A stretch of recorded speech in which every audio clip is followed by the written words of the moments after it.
Азербайжандын президенти Ильхам Алиевдин бүгүн 11 октябрда Кыргызстанга мамлекеттик сапары башталды. Азербайжандын президентинин учагы Манас эл аралык аэропортуна конду. Аба майдандын флагштогуна Кыргызстан жана Азербайжандын мамлекеттик желектери илинип, килем төшөлүп, аны бойлото ардак кароол тизилди. Алиевди Кыргызстандын президенти Садыр Жапаров өзү тосуп алды. Эки мамлекеттин башчысына концерттик программа тартууланды.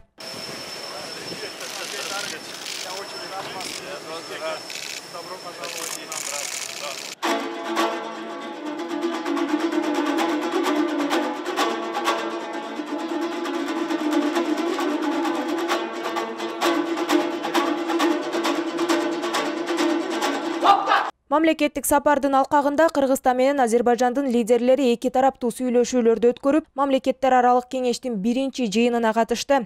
Сүйлөшүүлөрдүн жыйынтыгында бир катар биргелешкен документтер кабыл алынып, Садыр Жапаров менен Ильхам Алиев биргелешкен билдирүү жасашты.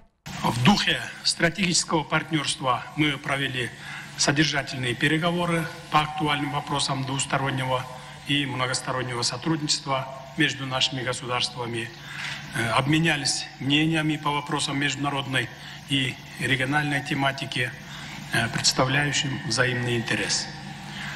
Переговоры прошли в атмосфере полного взаимопонимания, открытости, доверия, которые характеризуют братские отношения между нашими государствами.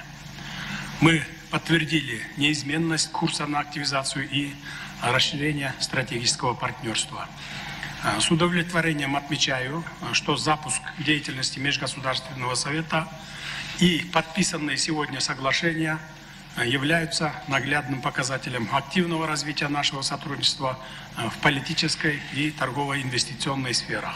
Белгилей кетсек, сапардын алкагында Кыргызстан Азербайжан достугу сейил багынын, ошондой эле Гайдар Алиев жана Низами Генжеев атындагы жалпы билим берүү мектептеринин ачылышы өтөт.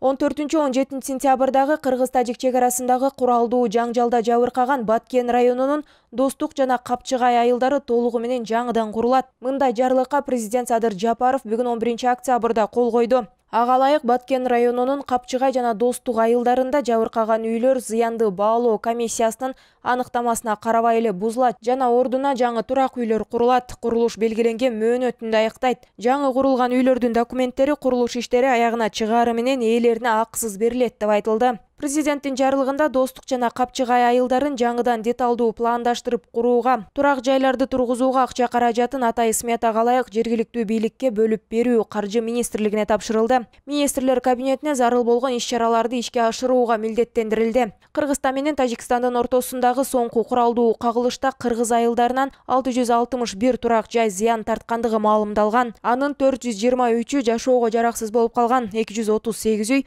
оңдоп түзөөдөн өтүшү керек. Андан сырткары административдик, стратегиялык объектилер, мектеп, бала бакчалар, фельдшердик, акушердик пункттар жана аскер казармалары зыян тарткан.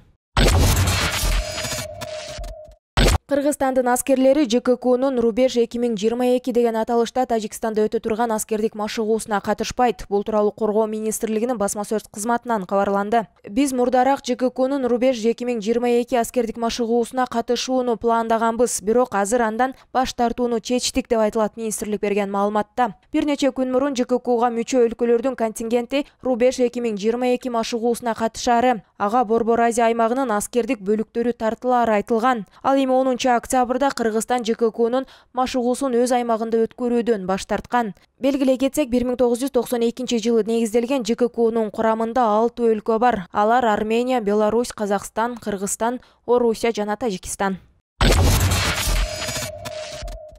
Быйыл Россиядагы мобилизацияга байланыштуу Кыргызстанга келген Россия Федерациясынын жарандарынын саны салыштырмалуу 30%га көп. Бул тууралуу кабар агенттигинде өткөн маалымат жыйында санариптик өнүктүрүү министрлигине караштуу Калкты каттоо департаментинин директору Нурсултан Сардарбеков билдирди. Анын айтымында быйылкы жылдын 9 айында Кыргызстанга 192 000 Россия жараны келген. Российская Федерациянын жарандары 2022 жыл 9 ай 2022 жылдан 192 000 жаран кабыл алынды.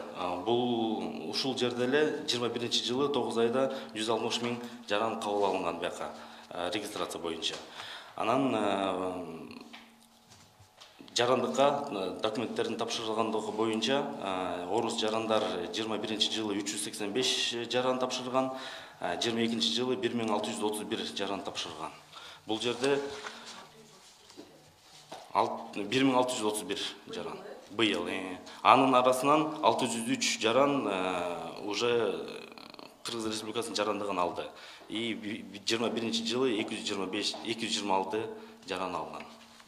Президент Садыр Жапаровдун 23 сентябрдагы жарлыгы менен 1790 адамга, анын ичинен 1433 чоң, 357 кичине балдарга Кыргызстандын жарандыгы берилген. Белгилей кетсек, Орусиядагы мобилизациядан улам миңдеген жарандар коңшу өлкөлөргө агылып жаткан чагы. Учурда Кыргызстанга да орусиялыктар келип жаткандыгы белгилүү. Мындай жагдайдан пайдаланып, калаадагы батир ээлери ижара акысын көтөрүп, ал тургай жергиликтүү тургундарды чыгарып жатат деген маалыматтар социалдык тармактарда жарыяланууда. Ал эми буга чейин Бишкек шаарынын мэри Эмилбек Абдыкадыров ижарага батир берген жарандарды бааны көтөрбөөгө чакырып кайрылуу тараткан. Борбор калаада жол кире акысын жогорулатуу пландалып жатат. Транспорт департаменти баалар кандай болуп өзгөрүшү керектиги боюнча экономикалык эсептөөлөрдү жүргүзгөн. Алдын ала эсептөөлөр төмөндөгүдөй. Экономикалык эсеп жүргүнчү ташыган тараптарга төмөнкү баа ылайыктуу деп көрсөткөн. Троллейбус 15 сом, автобус менчик же муниципалдык экенине карабастан 15 сом. Маршрутка саат 6:00дөн 20:30 аралыгында 21 сом. Маршрутка саат 20:30дан 6:00 аралыгында 32 сом. Эмне үчүн жол кирени көтөрүш керек деген суроого Бишкектин транспорт департаментинин башчысы Максат Мусубалиев түшүндүрмө берип, чыгымдар 2 эсе өскөнүн, күйүүчү май жана автотетиктер кымбаттаганын жүйө кылды. Негизинен тарифти көтөрүү маселеси быйыл каралып жатат. Бирок быйыл шаардык кеңеш быйыл кабыл алабы же эмки жылы кабыл алабы бизге азырынча белгисиз. Биз документти бир гана болгону баягы жана нормативдик правовой актты иштеп чыгып атабыз. Иштеп чыгып расчеттор бүткөндөн кийин биз жанагы экономика министрлигине беребиз. Ал жерде жанагы анализ регулятивного воздействия өткөрүлгөндөн кийин бизге баягы жанагы тарифти көтөрсө болот деген тыянак менен кайтарып бергенден кийин гана шаардык кеңешке сунуш берилет. Шаардык кеңешке сунуш берилгенден кийин 1 ай сайтына илинет. Сайттан коомдук талкуудан өтөт ал документ. Анан кийин гана сессияга алып чыгат. Азырынча тариф качан көтөрүлөрү ошондуктан белгисиз. Бирок тариф көтөрүлүш керек экени анык. Баягы жана былтыр эле күйүүчү майдын баасын карай келсеңер 1 ноябрга карата 41 сом дегенде болчу да. Бүгүнкү күндө 76-75 сом болуп атат. Солярканын баасы. Өзүңүздөр билесиздер, микроавтобустардын дээрлик бардыгы ушу солярка менен жүрөт. Жогорку кеңештин депутаты Марлен Маматалиев жол кире акысын көтөрүүгө караманча каршы. Ал мэрияга башка жолун карап чыгууну сунуштады. Анткени мэрия ошол жол киресин көтөрүүнү ойлонуп эмес, тескерисинче бир топ жакшы сунуштар бар эле. Ошол электробустарды, газ менен жүрө турган автобустарды киргизсе, анда андай маселе көтөрүлбөйт. Анткени биз карап көрсөк, ошол көлгөлө мисалы бензин менен барганда, же болбосо электромобиль менен баргандын айырмасы почти 10 эсе болот. 300 сом менен жетет экен, мындай заряд менен барганда. Мындай барганыңызда билесиздер кеминде 2000 сом менен барасыз. Демек, ушундай башка бир жолдорду ойлоп табыш керек да.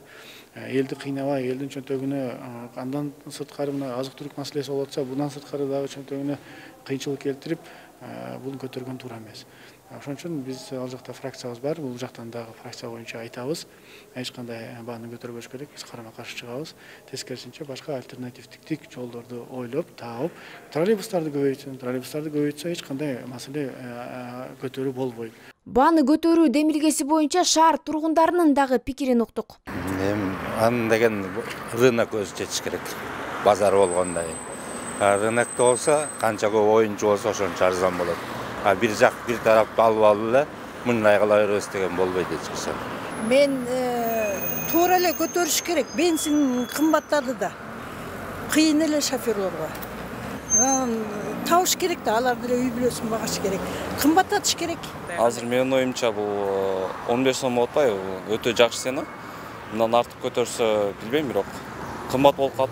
Айрыкча студенттерге азыркы тапта баардык жок кымбат болуп атканга байланыштуу ушул бойдон эмне калса жакшы го дейм. Бишкекте коомдук транспорттун тарифи акыркы жолу 2021 жылдын 1-ноябрында көтөрүлгөн. Ага ылайык бүгүнкү күндө маршруткадагы жол акысы 15 сом, автобус менен троллейбустардыкы 11 сом. Борбор калаада жол кирени көтөрүү боюнча көп жолу талкуу болуп келген. Алардын эң соңкусу өткөн жылдын июнь айында кичи автобустардын айдоочуларынын иш таштоосу менен коштолгон.